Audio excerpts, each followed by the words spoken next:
James Helder, IFL TV, in association with MTK Global. I'm at the O2 in London today. It's big press conference day. With me, I've got trainer of Tony Bellew, none other than Mr. Dave Caldwell.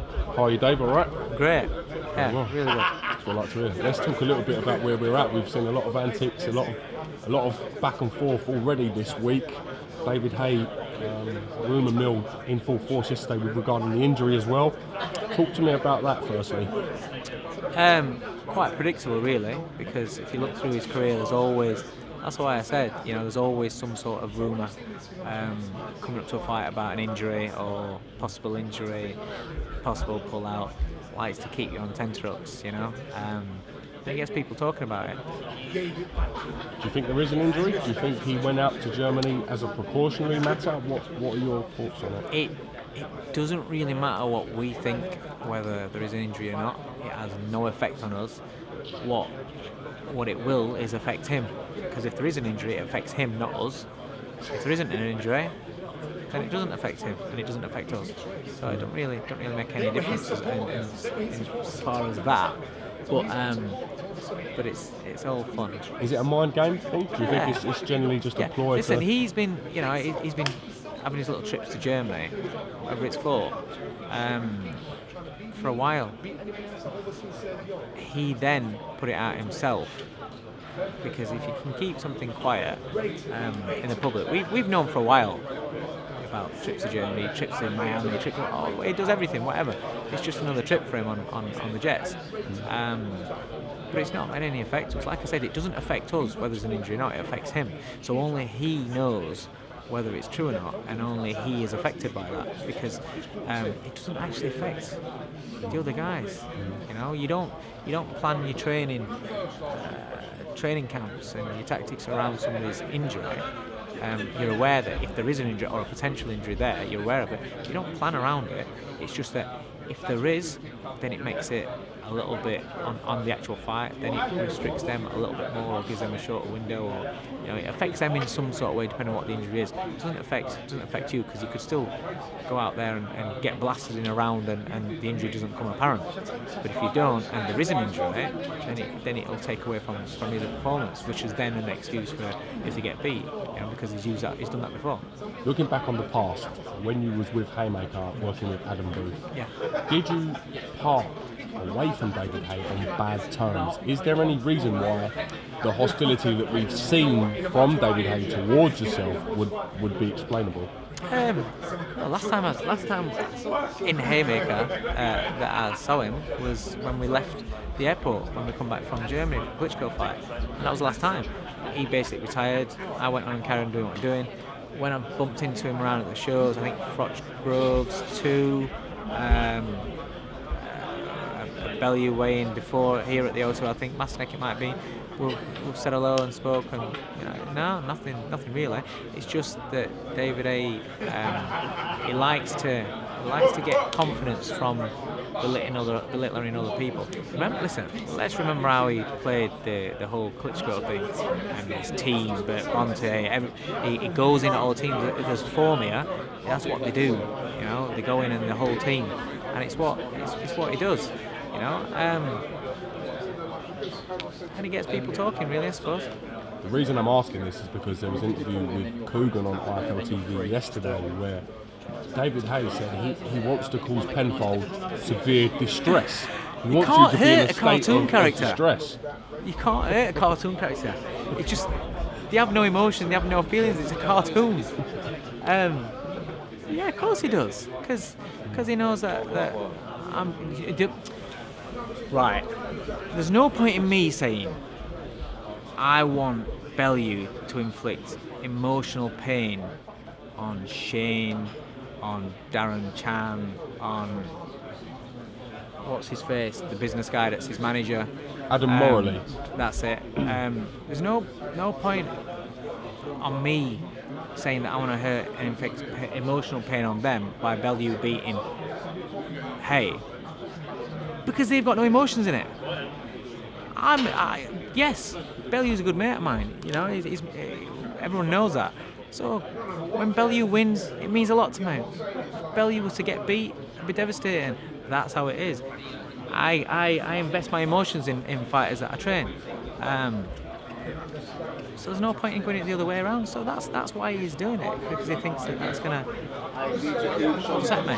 Well, we're not going in there to worry about his camp and things like that. You know? Listen, he's just got to worry about Tony Bellew and fight night. That's all that matters. Is there more pressure on the trainers in the fact that Shane McGuigan's coming off the back of a defeat with Carl Frampton out in Vegas? Hang on. Let's just get this right. Go on. Right?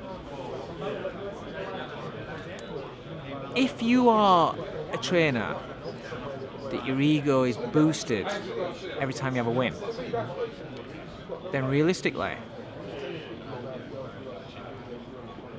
if you start losing, then yeah, maybe you start worrying.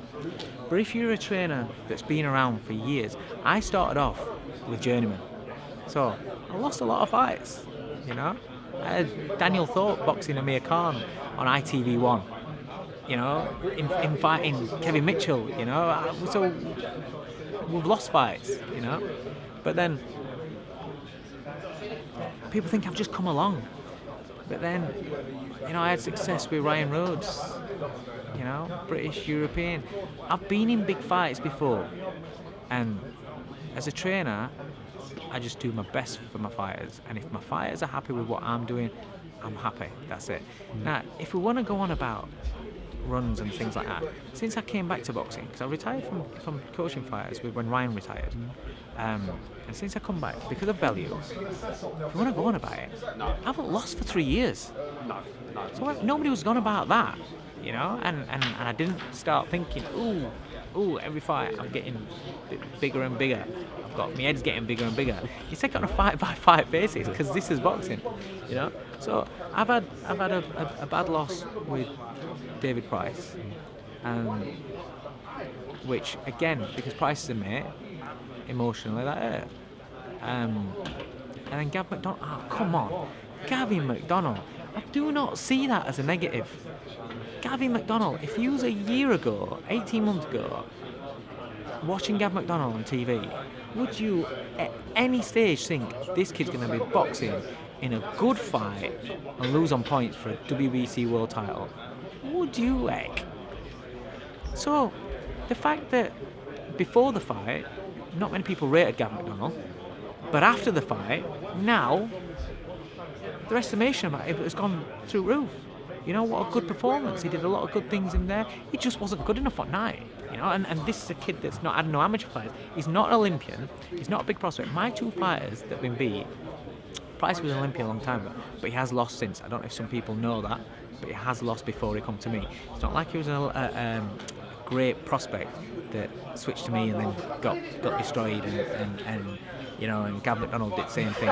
These are kids that being honest, everyone said Price was going to get beat at some stage. Everyone's mocked Price all the way through since he got beat for the first time. So what are you surprised at? He lost. He went in there, gave it his all, and got beat. Gav McDonnell, no one expects him to do what he was doing. He went in there, give it all, got beat. This is boxing. When you're boxing at top level, be it European, be it world level, top level, you might lose some fights. And does that put pressure on you? No, only if you're buying into bullshit. This is about the fighters. You know, it's not a team game or anything. It's about the individual fighters. I don't feel pressure. I get nerves for my fighters because I know what it means. Going way back to Curtis Woodhouse when he became British champion, I knew what that meant to him. So I was nervous as hell. Bellew for the Cleverly fight, the world title fight. You know what it means to these people. Price, I'm so upset for him because I know what it means to him. Listen, my life, when I will leave the gym and I walk in through my door, I've got 3 people there that don't give a shit whether I win or lose. There's no pressure on me, you know. So there shouldn't be pressure on the trainers.